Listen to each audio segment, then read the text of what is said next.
Means जहां जहां काम क्रोध लोभ, मीन्स आप महाभारत में देखें उतने लोगों की हत्या हुई। क्यों?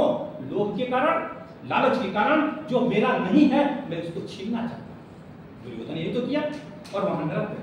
इसी प्रकार आप रामायण में देखें, रामचरितमानस में देखें तो क्या हो रहा है? मीन्स आपका काम इतना प्रभावी हो गया, महत्वाकांक्षा इतनी बढ़ गई कि पूरा हर जगह हमारा ही नाम हो, सब कुछ हमारे, यहां तक कि दूसरी की बीवी भी हमारी बीवी बन जाए और आपका काम वही तो है। ये सारी चीज रावण ने किया, उसका भी जीवन नरक बन गया।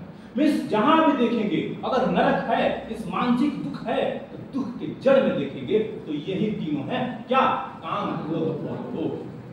अपने जीवन में भी देख सकते हैं आप, काम, क्रोध और लोभ जहां जहां होगा वह नरक की पैदाइशी होगी। तो नरक को मीन्स अपने जीवन में सुख और शांति देखना चाहते हैं, अपने जीवन में अगर बेहतर बनना चाहते हैं, तो आपको ये तीनों चीज से मुक्ति के लिए सबसे बेहतर मार्ग भगवद गीता बताती है।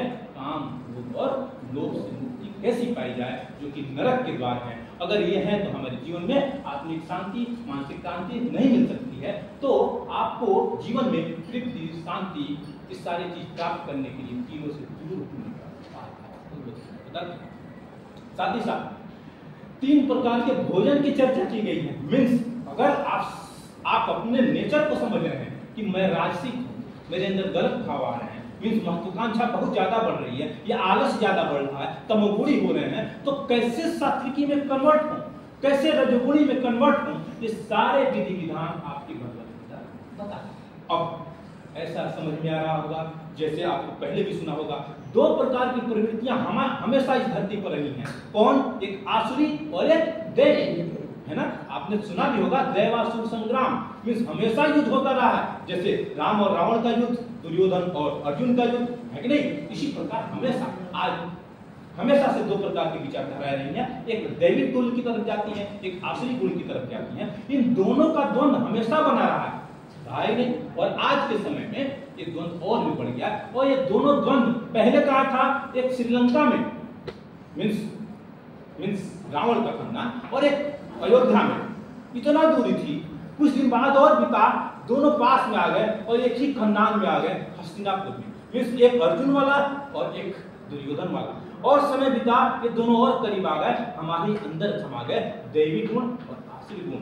आप ही सुबह में विभीषण पड़ जाते हैं जब 40 बजता है, और दोपहर में आते आते मेघनाथ रावण बन जाते हैं, शाम तक एकदम आप कुंभकर्ण के जैसे। तीनों प्रवृत्ति एक साथ जब मंदिर के पास से गुजरते हैं तो लगता है शायद मैं पिछले जन्म का विभीषण का गुण मेरे अंदर था, मैं सात्विक हूँ।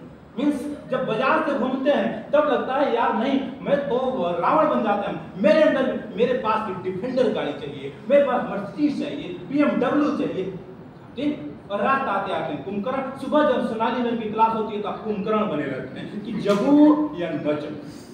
ये तीनों प्रवृत्तियां आपके जीवन में एक ही दिन में 3 बार उलटती हैं। मीन्स ये तीनों प्रवृत्ति आपके जीवन में, मीन्स इसी प्रकार दैवी गुण और आसुरी गुण हम सबके अंदर है।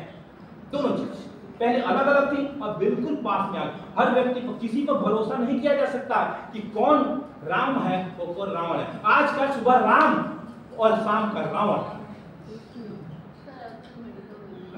मिनटों में कब रावण और कब। मीन्स अब ये कंफ्यूजन होता है। आपके मन में जरूर आ रहा होगा कि 2 प्रकार की भगवान कृष्ण ने बताया कि 2 प्रकार के मनुष्य को हमने बस रचना किया, तीसरा कोई नहीं। एक दैवी गुण वाला और एक आसुरी गुण वाला, तीसरा तो हमने बनाया ही नहीं, और तीसरा कुछ है भी नहीं। तो क्या आपके मन में नहीं आएगा क्या खुशी? कहां गई खुशी? हाँ, आपके मन में नहीं आएगा क्या कि मैं देवी गुण वाली हूं कि आसुरी गुण वाली हूं? सबके मन में आना चाहिए और आ भी रहा होगा।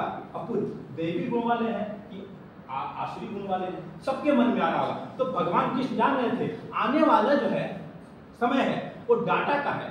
इस डाटा को खेल होगा, एडिटिंग सब जान जाएंगे सब, और इसीलिए उन्होंने एकदम कैटेगराइजेशन कर दिया कि अगर जानना चाहते हैं आप दैवी गुण वाले हैं, आसुरी गुण वाले हैं, क्या हूं मैं, तो भगवान कृष्ण ने लिखित दिया 16वां अध्याय।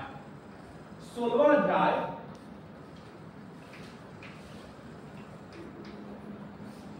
तो 16वां अध्याय जो है आपका टोटली यही है, दैवी गुण क्या है और आसुरी गुण क्या है। इससे आप खुद पढ़ के आप अपने को जज कर सकते हैं निहाल कि आप दैवी गुण वाले हैं कि आसुरी।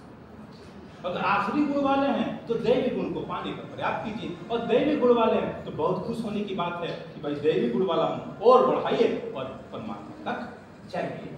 इस ठीक, तो एक तरह से कह सकते हैं कि हमारे मानव जीवन को बेहतर बनाने के लिए, आज सफलता के सीढ़ी को प्राप्त करने के लिए, सफल होने के लिए, चाहे आध्यात्मिक क्षेत्र में हो या भौतिक क्षेत्र में हो, सबसे पहला योगदान आपके क्या है? आपके मन का है, आपकी बुद्धि का है। और सबसे ज्यादा जो डिस्टर्बेंस हमको करती हैं वो हमारी इंद्रियां करती हैं, चाहे आप आध्यात्म की दुनिया में जाएं या फिर आप भौतिकता में जाएं, तो आपको कहीं भी सफल होना है, किसी भी क्षेत्र में सफल होना है, तो आपको ये तीसरे अध्याय का 42वें श्लोक मीन्स आपके शरीर में, मन में, इंद्रिय में, बुद्धि में और आत्मा में एक कॉम्बिनेशन बनना चाहिए कि जहां आप चाहें वहां आपका मन भी जाए, जहां आप चाहें इंद्रियों को कंट्रोल भी कर सकें। ये सारी चीजें आपकी भगवत गीता सिखाती है। मीन्स आपको सफल होना है, आपको अपने जीवन में शांतिपूर्वक जीवन जीना है, आपको अपने स्वधर्म के अनुसार जीवन जीना है, जिससे आपको शांति मिल सके, तृप्ति मिल सके, तो आपको भगवत गीता की शक्ति लेनी पड़ेगी। दूसरा, इसी तरह से आप कर सकते हैं कि आपका आज के समय में काफी कुछ परिवर्तन हुआ। आपका क्वेश्चन हो सकता है कि भगवत गीता लिखी गई तो उस समय की है, आज से 5000 वर्ष पहले परिस्थितियां बदल गई, वातावरण बदल गया, संख्या बदल गई, जनसंख्या बढ़ गई, उस समय की समस्या अलग थी, इस समय की समस्या बिल्कुल बदल गई, और इस समय भी इसकी उपयोगिता कैसी है कि नहीं? तो आप यही कहेंगे कि भैया ये परिस्थिति की बात नहीं कह रहा है, ये आपकी मनोभूमि की बात कर रहा है। ये सारे चीज आप जितने भगवत गीता अगर पढ़ा होगा आपने या पढ़ेंगे तो आपको समझ में आएगा ये बाहरी युद्ध की बात उसमें की ही नहीं गई है। ये टोटल आपके किसके कही गई है? हमारे अंदर की युद्ध की बात। हमारे अंदर जो दैवी गुण है और आसुरी गुण है, इसमें हमेशा द्वंद्व चलता है। अगर आप कोई गलत कृत्य करने चाहते हैं तो आपके हाथ कांपने लगते हैं, नहीं? मीन्स आपकी घबराहट होने लगती है। मीन्स क्यों? आसुरी गुण और दैवी गुण में युद्ध चलना शुरू हो गया। अगर उसमें विजय प्राप्त करना चाहते हैं, मीन्स आसुरी गुण और दैवी गुण में जो कहते हैं ना, दो मन है, एक अच्छा वाला एक बुरा वाला, तो उसी को भगवान कृष्ण कह रहे हैं कि दो प्रकार की प्रवृत्तियां हैं, एक आसुरी प्रवृत्ति, एक दैवी प्रवृत्ति। उन दोनों में युद्ध चलता रहता है और उन दोनों में सफल होना चाहते हैं, इस दैवी गुण को जीत होना चाहता है तो उसको संघर्ष करना पड़ेगा। वो संघर्ष कैसे कैसे होगा, किन किन स्टेपों होगा, कैसे आप विजय प्राप्त करेंगे, कैसी दैवी गुणों की जीत होगी आपके अंदर, आप दैवी गुण का फूल आपके जीवन में खिलेगा, तो इसकी बेहतर उपाय बताती है। तो इस प्रकार से आप इसको बेहतर तरीके से बता सकते हैं। शेष इसको मैं आपको PDF भी दे दूंगा, तो आपको और